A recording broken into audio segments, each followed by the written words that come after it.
I'm Julie Zenner along with Dennis Anderson, and here's what's coming up on Almanac North. Efforts to pass a medical marijuana bill in Minnesota face opposition from law enforcement groups. Tonight, the story of the Weaver family from Hibbing, who say their daughter Amelia would benefit greatly if the bill succeeds. UMD's International Club is planning a Feast of Nations, and the public is invited to attend. And we'll have the business news and a news file story from 25 years ago. It's all coming up next on Almanac North.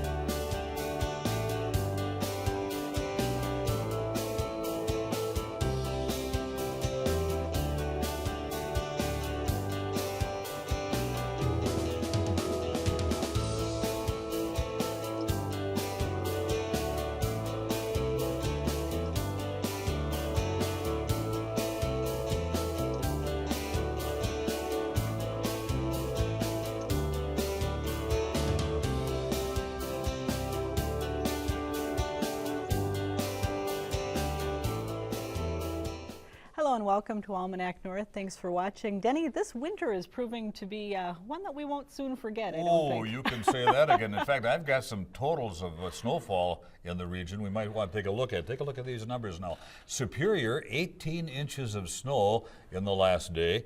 West Duluth got 16 inches. Maple, 15. Chisholm, 12 inches. Up at Lutzen, they got 10. In Hibbing, 8.5 inches of snow. In my driveway, 9 feet. Well, not quite that much, but plenty of snow.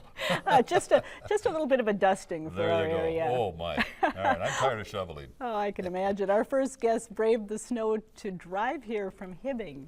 They sure did. Thank you very much, Julie. A bill that would legalize marijuana for medicinal purposes will be on the agenda when the Minnesota Legislature goes back into session next week. But the controversial measure is opposed by the Minnesota Law Enforcement Coalition, and Governor Mark Dayton says he will veto the bill without that group's support. But that hasn't stopped Representative Melin, a Democrat from Hibbing, from carrying the bill. And also here are Josh and Angie Weaver and their daughter Amelia, who suffers from Dravet syndrome. That's an illness that can be treated with medical marijuana. Thanks to all of you for being here. And Angie, maybe you can tell us a little bit about Amelia, her story, and what is Dravet syndrome? Well, Amelia is 7 years old, and she has Dravet syndrome, which is a rare catastrophic form of epilepsy. It has a startling number or shortage of treatment options, and it's not easily treated with anticonvulsant medications. And you're told that it can be treated with medical marijuana. Yes, we've been talking to lots of families who are treating their children with medical marijuana, and not only are they getting seizure control, but their kids are starting to make gains developmentally, cognitively. It's actually protecting their brains from some of the damages that seizures are doing. Josh, is medical marijuana something that you ever imagined yourself considering for one of your children? Absolutely not. But having said that, some of the other medications that we've given her have not been in the plans either. Just we've tried so many things, and we don't know what else to do, and nothing has helped. For Amelia, what would the medical marijuana look like? Is it? It would actually be mixed with an oil and given in a dropper. So it's a liquid? It's a liquid. She'd take it just like all of her other medications in a dropper.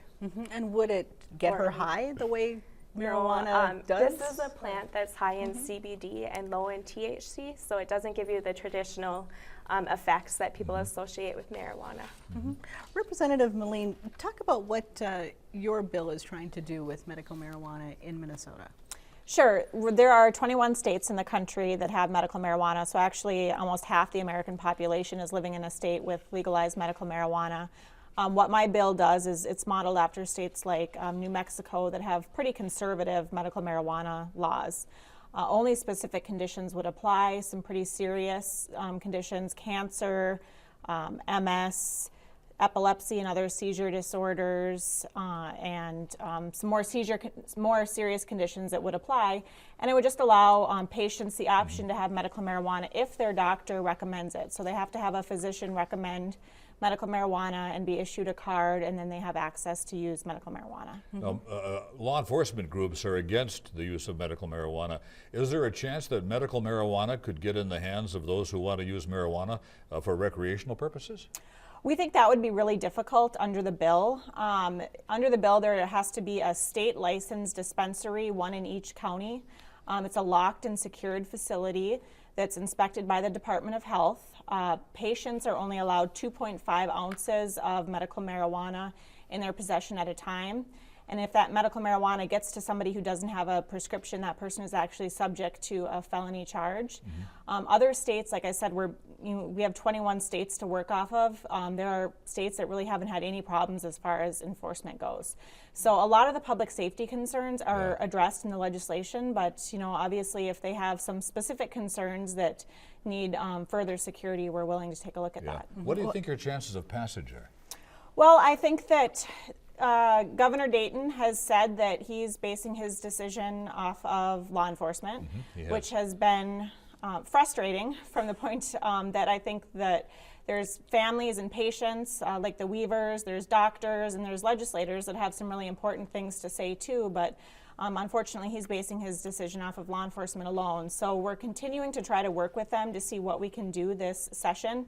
They've had an uncompromising position until the past couple of days where it seems like they're getting a little bit of flexibility. So we're going to be meeting with them on Monday down in St. Paul to see if we can come up with some compromise language and try to move forward this session. Now, most of the concerns and the controversies surrounding medical marijuana seem to be because of its recreational uses and the THC. And the medical marijuana that you're talking about is a you don't smoke it, it's in a liquid form, it comes from a strain that has very low THC. Would it be possible to maybe allay some of those concerns that law enforcement are having about it and modify your bill so that it would be very specific to that kind of medical marijuana so that it could pass and so that families like this could get some help? Well, CBD-only legislation doesn't work because Charlotte's Web, which is the strain of marijuana they use to treat these children, actually does contain THC. It's just a very low level of THC. And some children they're finding need a little higher levels of THC mixed in with the CBD oil in order to get the same effect. So there is THC element in this treatment that we're talking about too. And more importantly, THC is very effective in treating other conditions. Glaucoma would be one of them. It actually reduces the pressure in the eye and people regain their vision. Another one is MS. It stops the muscle spasms, the painful muscle spasms associated with MS. So we know that THC is an effective treatment for a lot of conditions as well. But we obviously, this bill isn't at all about using recreational marijuana, and we want to avoid people abusing marijuana. So we continue to work towards fine-tuning the language. Josh and Angie, medical marijuana is used in the state of Colorado. If the bill doesn't pass, could you see yourselves moving to Colorado to help Amelia? Yeah, we said we're going to give it everything we have now. We're going to write our letters, tell our story, do what we can, but if it doesn't pass, we are going to move to Colorado. Our daughter deserves safe legal access to a medicine that can change her life. What's the medical community telling you, that medical marijuana would help her? What our doctors say is, Amelia, we have tried what they have. We have tried over 20 anticonvulsant medications with terrible side effects. She has brittle bones, she has, liver damage, things like that have happened because of these medications. They say, we've tried what they have. We've done special diets. Go and do this. If this was their daughter, they would go and do it. Does it concern you at all that there haven't been a lot of tests that medical marijuana hasn't been approved by the FDA and is really in some ways almost like a folk medicine that people are seeing anecdotal results but no real proven laboratory results? Yeah, first of all, just on the medical piece, just yesterday, the Epilepsy Foundation of America came out in support of more access to medical marijuana because of the impact it's had on seizure disorders. So more and more medical associations are coming out in support of medical marijuana. The lack of research is due to the fact that it's a Schedule I drug under federal law. So I would love if we could commission research at the U of M or the Mayo or anywhere to do medical research, but because the federal government has it as a Schedule I drug, they're actually prohibited under federal law from doing any medical research. And so for decades, doctors have been requesting to do medical research, and the federal government has blocked them from doing so. So we do need to get a change in federal law so we can have some serious medical research. In Jerusalem, the Israeli government is actually funding some medical research, so we do have access to that, and they're getting some pretty tremendous results there. Representative, what are you hearing from other lawmakers regarding this bill, and what are you hearing from constituents?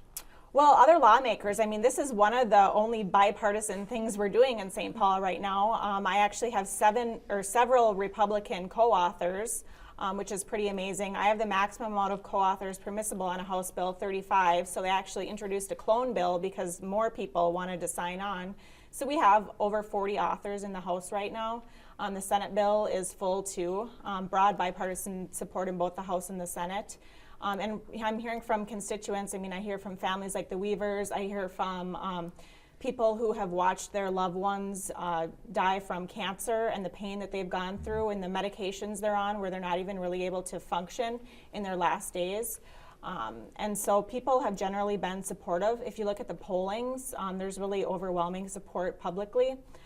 So, you know, in my opinion, the time has come. A lot of other states have passed this up. Families are moving away. There's families from Minnesota that have already moved to Colorado, which is a really sad thing to see. And I think that it's time to move forward so families here in Minnesota can get the medicine they need. Josh and Angie, you're going to be testifying before the legislature, I understand. What's the big message that you want to carry with you and have lawmakers hear? Well, a couple of things. I mean, I always want to say to people, imagine if this was your daughter. If this was your child, your grandchild, what would you do if you watched her every day have 30 seizures, be nauseous from her meds, have her body damaged, have her lose the ability to speak? I also want to say, I believe in the system. I believe that Minnesotans are smart enough and compassionate enough to come up with regulations that will allow people like my daughter to have access to medication that will help them. If either one of you got a chance to talk to the governor, what would you tell the governor?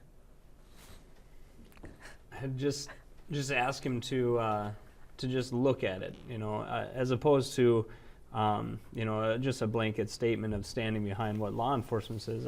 You know, I can't vote for law enforcement. I can vote for the governor, and I wanted him in there, and I would like him to look at the legislation and base it on its merits.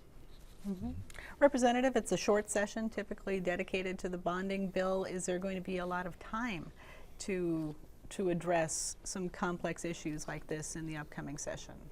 It is going to be a short session, but you know, there's a few different things we're going to be taking on, and in my opinion, this is one thing that just can't wait, especially because we've seen families already relocate to Colorado, and it's not like you can just travel to Colorado and get the medicine you need. You actually have to establish residency in the state of Colorado, meaning that you have to move there 60 days prior to getting the medicine that you need.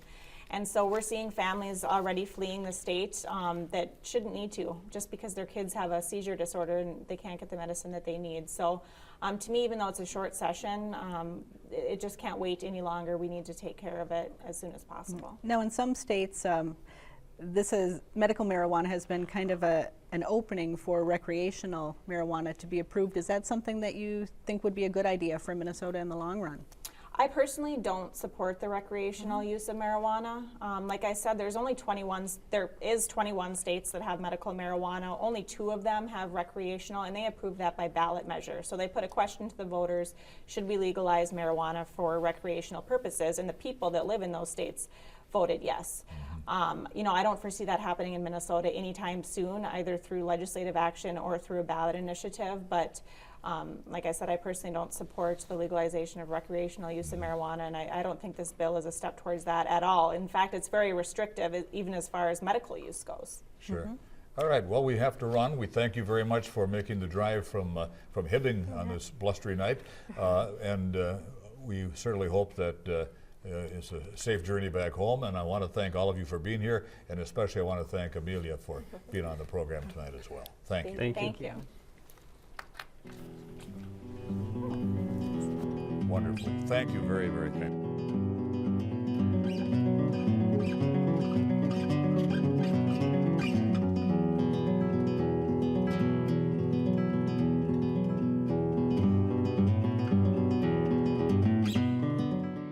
Now, let's dig into our news file archive for a look at what was making news 25 years ago this week. As mayor of the city of Ashland, I'd like to present the key to the city. It does open the city treasury door, but there's nothing in it right now. But thanks for coming to Ashland. We look forward to working with you. What does it take to get a key to the city of Ashland? Well, in this case, the promise of about 24 new jobs. Blue Cross and Blue Shield United of Wisconsin announced today it will open a government programs processing center in the northern Wisconsin community. The expansion follows a large contract which the insurance company received with help from the Ashland area's Congressman David Obey. We were awarded a new contract processing Medicare claims in New York, New Jersey, Puerto Rico, and the Virgin Islands. That work will form the base for our business here in terms of the initial processing. The company's offices are scheduled to open August 1st with 20 to 25 new employees, and Mayor Dan Thino says that's just the most obvious benefit. When a prestigious company like Blue Cross Blue Shield United of Wisconsin locates a processing center in Ashland, that speaks well for Ashland, and it will also make our economic development efforts all the more easy in the future. Following today's announcement, Blue Cross officials and local leaders took a peek at the future location. The leased space on the second floor of the Sioux Line Depot is now under renovation.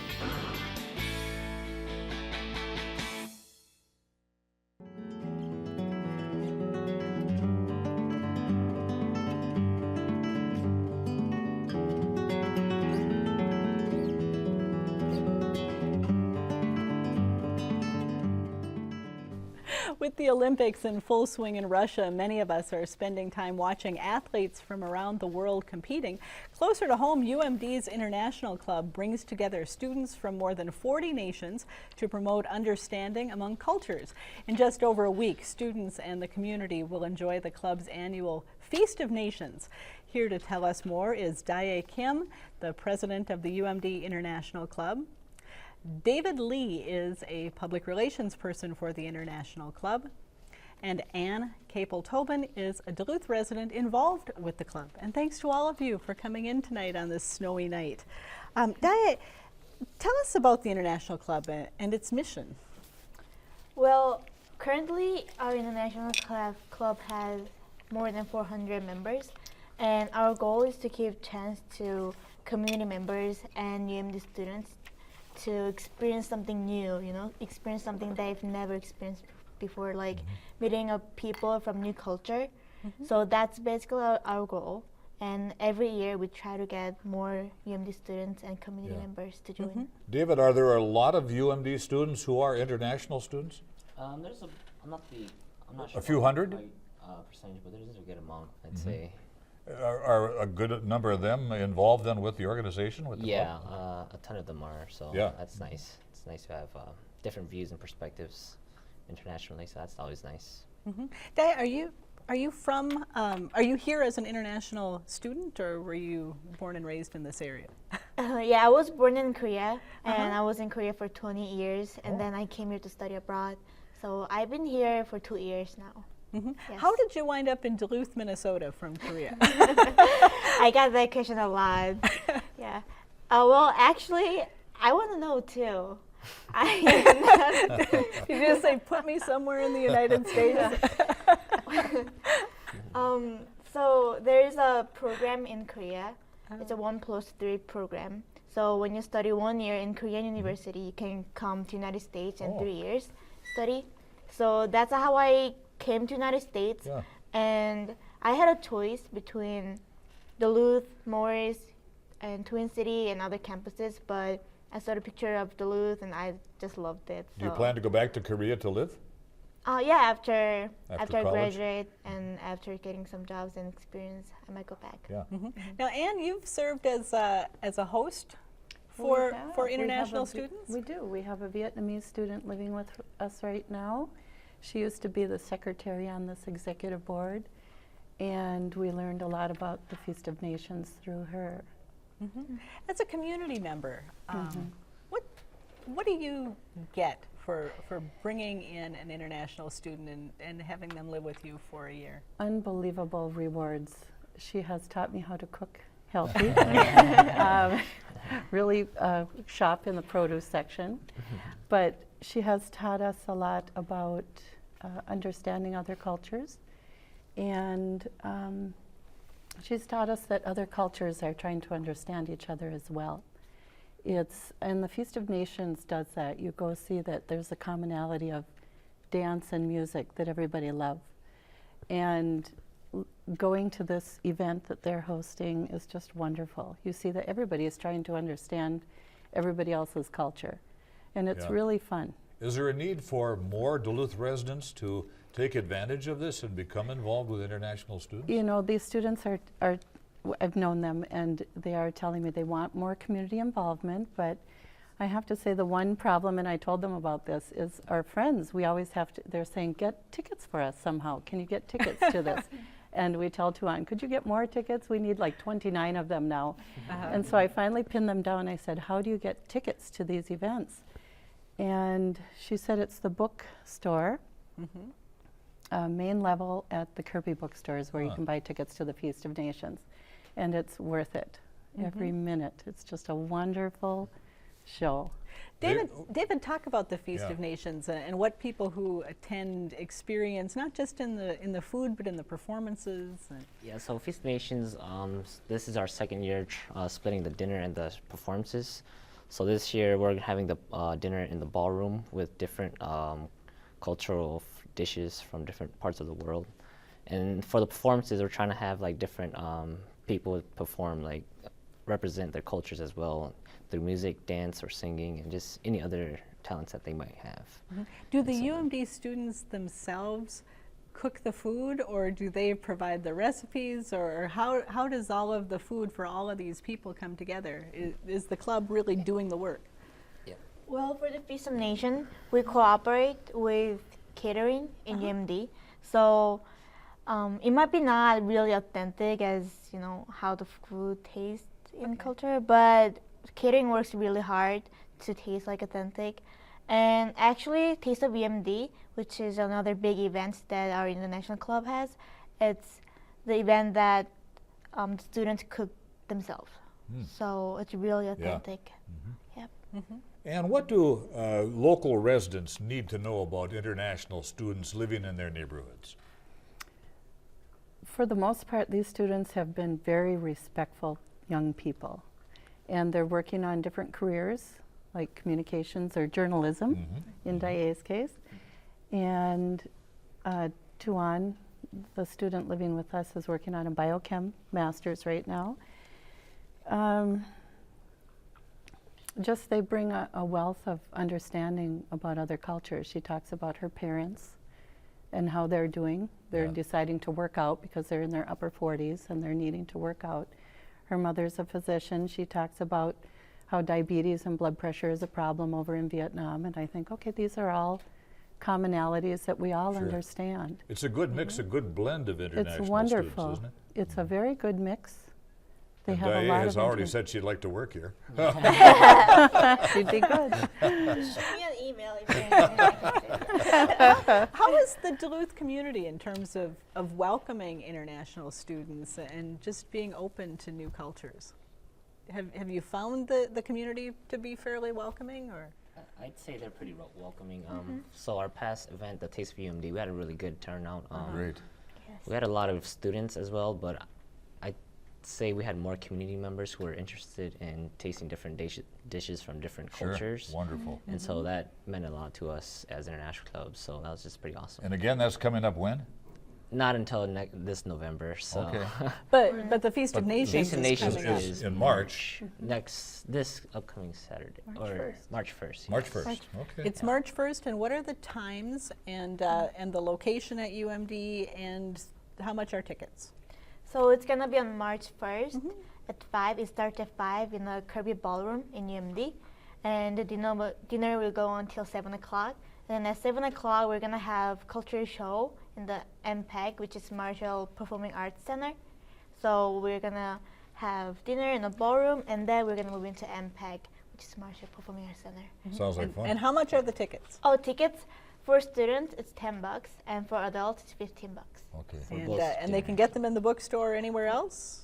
Well, not exactly in the bookstore, Oh, but okay. in front of the bookstore, Sure. we're selling tickets. Okay. So yeah, just stop by and buy You've tickets. already learned the word bucks. We know you're in America. And the buck stops here. We have to go on now, but thank you so much for coming in and sharing the information. Thanks Really for having appreciate it, and good luck with the Yeah. event. Thank you. Thank you.